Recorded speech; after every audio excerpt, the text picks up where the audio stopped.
NBA News and Rumors Mailbag coming at you here on Chat Sports. I am Chase Sr. This allows you to get involved, hop on board, join the show, and I answer your questions about the NBA offseason, the NBA playoffs. Be sure to give me a follow on Twitter and Instagram at Chase_Senior, because if I don't answer your questions here on the show, hit me with a DM and we can exchange and talk some ball. Let's kick it off with a super chat because that's how we roll. Going hard, going home. Jamie, trade idea. Kristaps Porzingis for Al Horford straight up, seeing that it's only a $14 million cap hit in 2022, I think is what he meant there. Yeah, so if you're just joining us, we did talk about Kristaps Porzingis earlier on in the show. He's under contract for the next 3 years, somewhere in the neighborhood of $30+ million. It changes as the years go on. And according to the new odds for Kristaps Porzingis' next team, guess who's on there? It's the Oklahoma City Thunder. Why is that? Not necessarily because they need Kristaps Porzingis the player, but they can get him back in a trade and absorb his salary. So OKC, no doubt a team to look out for in terms of Kristaps Porzingis trade partners with the Dallas Mavericks. Let's get to this question from Revan. $15 super chat. You're the man. Thank you so much. How about the Mavericks send Porzingis to the Cavs for Kevin Love? I actually don't hate this move. Now, I understand Kevin Love is in his early 30s, and throughout his career, especially of late, he's had to deal with a plethora of injury issues. So too is Kristaps Porzingis. This deal, though, in terms of financials, contracts, base salaries, and cap hits, can work. I just talked about Kristaps Porzingis making more than $30 million over the next 3 seasons. That's somewhere in the neighborhood of what Kevin Love is making as well. And I think he could be somewhat of a better on-court fit, as well as a cultural fit alongside Luka Doncic, and also has some playoff and championship status and experience. So I don't hate Kevin Love for Kristaps Porzingis, and honestly, I'm not a big KP fan. If we can see him miserable in Cleveland, that's fine by me. Get him out of here and get Luka Doncic some help because he really does need it. Let's move on to this question from Dman Dooney. If the Warriors get a high pick from the Timberwolves, who should they draft? Who should they draft with their pick? So the Minnesota Timberwolves pick is top 3 protected, meaning if it falls outside of the top 3, the Warriors get that selection. Currently, right now, because the Timberwolves ended the season somewhat hot, even though they were one of the worst teams in the NBA, currently they are slated to pick 6th. So if it is 6th, that falls in line with the Golden State Warriors. This is what I'll tell you to do, Dman Dooney. On Warriors Today by Chat Sports, I actually listed 9 or 10 players who the Warriors could draft with that Timberwolves pick.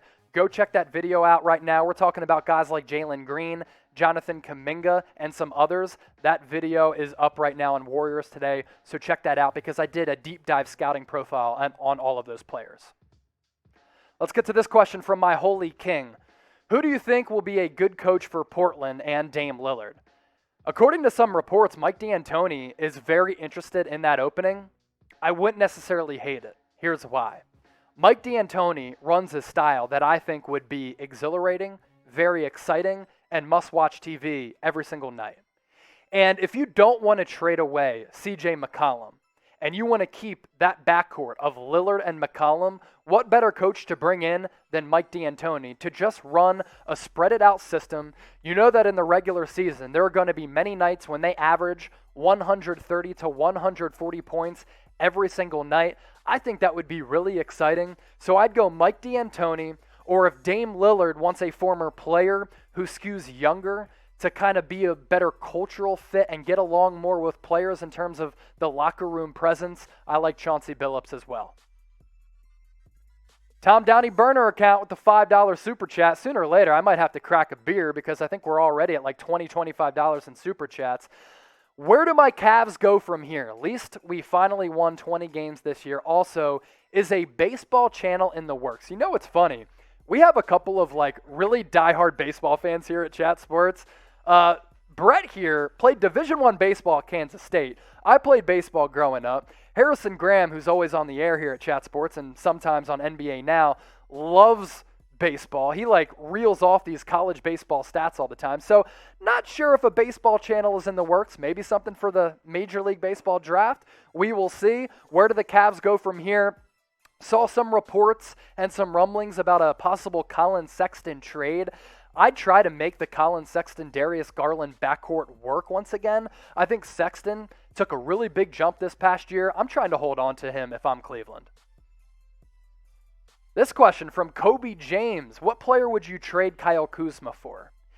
Is it possible to include Kyle Kuzma in a deal for CJ McCollum? Now, Kyle Kuzma straight up for CJ McCollum isn't going to get it done. But if the Lakers can get back CJ and get off of Kyle Kuzma, who's making like $13 million, and yes, CJ McCollum's contract worth much more than that, I think that would be a pretty solid haul. To make salaries match, you might have to get rid of Kyle Kuzma, as well as Kentavious Caldwell-Pope, and do some more salary cap maneuvering.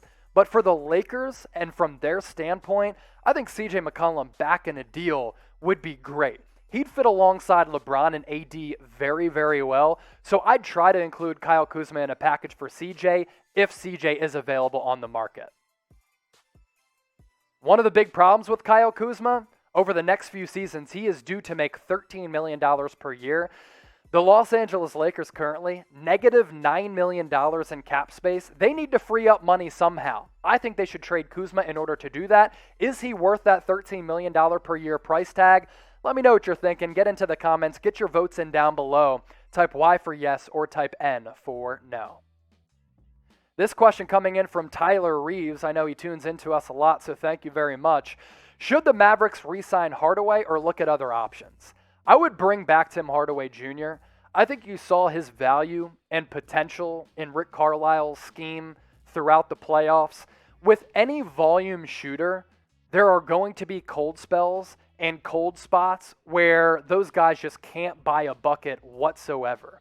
But I think Tim Hardaway is a good fit next to Luka. You want guys who can put the biscuit in the basket, who can make it rain from deep. And as I mentioned, there are going to be hot and cold nights. I would sign Tim Hardaway Jr. He's going to be due a lot of money. I think he's worth it. And you get Luka with Hardaway and another player if you trade away Kristaps Porzingis, if you can free yourselves of that salary. And I kind of like that core for the Dallas Mavericks. Nowadays here in 2021, we are obsessed with our phones. The first thing that we do in the morning when that alarm sounds, we wipe our eyes, we reach over, we grab our phone, and we pull up some junkyard app. It's a junkyard app because it's not the Newsbreak app. So you should download the Newsbreak app right now because I guarantee you it'll be the best app that you have on your phone. Why is that? Because on one feed, you get it all. News, weather, politics, pop culture, as well as local updates, local deals and entertainment options. And at this point, who has time to sit down and watch the news, right? I mean, nobody. When you can have it all on one single feed on the Newsbreak app. So be sure to download the Newsbreak app. That link for the download, which will redirect you to the App Store, is available in the description of this video. This NBA mailbag continues. Dirk Nowitzki Stan. Is it time for Kristaps Porzingis and Luka to break up? I think so. If Mark Cuban, who's a very honest guy, has come out and said that there have been, quote, dust-ups between Luka Doncic and Kristaps Porzingis, I'm getting rid of Kristaps Porzingis because Luka is the face of my franchise. In his postseason press conference, he said that he wants to sign his max contract this summer, which tells me he's content with the situation in Dallas. But in the player empowerment era, when we see players force and demand trades all the time, Luka might sign that max deal this offseason. But if he isn't happy with the roster construction moving ahead within this franchise, he could demand a trade. So I'm trying to make Luka happy right now. How do I do that? I get rid of Kristaps Porzingis. Don't think he's a good culture fit. I think he's a stiff. Also, don't think he's that great of a player. And he is just so expensive. So, hey, Dirk Nowitzki Stan, I'm with you in trying to trade Kristaps Porzingis this offseason because I want to make Luka happy off the court, in the locker room, and in Dallas because I want this guy with my franchise for the next 10 to 15 years. Do you think the Mavs are going to deal Porzingis? It's going to be a hot button issue that we're going to be talking about on Chat Sports all throughout the NBA offseason. So you already know we're going to keep you up to date with everything that's happening. Type T for trade, type K for keep if you think the Mavericks are going to deal Kristaps Porzingis. YuansToyShow. Should Coach Frank Vogel be fired or no? The overreaction here is somewhat funny. Frank Vogel just won an NBA championship a year ago. Like, the Lakers are a year removed from winning an NBA championship. Now, I understand that the Lakers have a lot of roster questions right now. They don't have coach questions. What Frank Vogel did in the playoffs last year in the NBA bubble, I thought it was really, really smart. At times, I thought he was brilliant. The way that he drew up after timeout sets, late game sets, and made some lineup adjustments as well as in-game adjustments. And this year, the Lakers were ravaged, crushed by injuries. LeBron and AD were out for months at a time. So I'm not putting that on Coach Frank Vogel. I don't think he should be fired. Let's get to this question from Gary Sanderson. What team could be a surprise lottery jump? Golden State Warriors. Golden State Warriors could have 2 lottery picks this year. Now, they're already slated because they missed out on the NBA playoffs to pick 14th. But if the Minnesota Timberwolves pick is not in the top 3, it conveys to the Warriors, and the Warriors get that pick. So if that's what you mean by that question, Gary Sanderson, I do think the Warriors could have potentially 2 lottery picks, which puts that franchise, in a wonderful position moving forward. Want to get to this question from Jackson Fulton 27. Appreciate the question, my dude. Malik Beasley, Jarrett Culver, and 2 seconds from Miles Turner. Then Cat can play the 4. I honestly don't like that on-court fit. And I don't think the Indiana Pacers are going to take Malik Beasley, Jarrett Culver, and 2 seconds for Miles Turner, because I think there are other teams that are going to give up more for Miles Turner, because let's be honest, like, he's probably a top 10, top 15 center across the NBA. Teams like the Boston Celtics should be hitting up the Indiana Pacers to see if Miles Turner is on the market, and I think they could offer more for Miles Turner than the Timberwolves could with that package that you showed there, Jackson, but I do appreciate the question. Make sure you're subscribed to Chat Sports, because we're giving you free NBA, NFL videos every single day, every single week. We're pushing out videos like every few hours here on the channel. So either hit that red subscribe button down below for those of you watching right now, or go to youtube.com/chatsportstv. NBA Mailbag continues with this question from NOLA Pelicans Fan, who I always see rocking out with us here on NBA Now. You're the best. How should the Pelicans build around Zion Williamson? Fascinating question. And it's a good question, especially now, because you're seeing what some of these young gunners across the league are doing right now in the NBA playoffs. Devin Booker under 25. Donovan Mitchell under 25. Trae Young under 25. Jason Tatum under 25.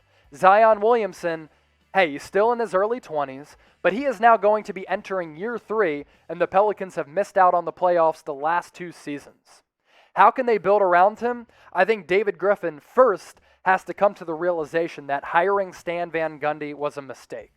I'm also thinking about bringing back Lonzo Ball and Brandon Ingram. And if not, if Zion doesn't want to play with those guys, or if those guys don't want to return, Lonzo Ball is going to be a restricted free agent. Brandon Ingram under contract. I'm trying to get rid of them, right, to get some key players back that fit better around Zion. The whole experiment with him playing that point forward role was pretty interesting. They just need to get him like another ball handler, another creator. Can Brandon Ingram be that guy? Possibly. But fascinating questions with the Pelicans, and I want to see what they do moving forward to build around him, because if they don't, he's going to dip.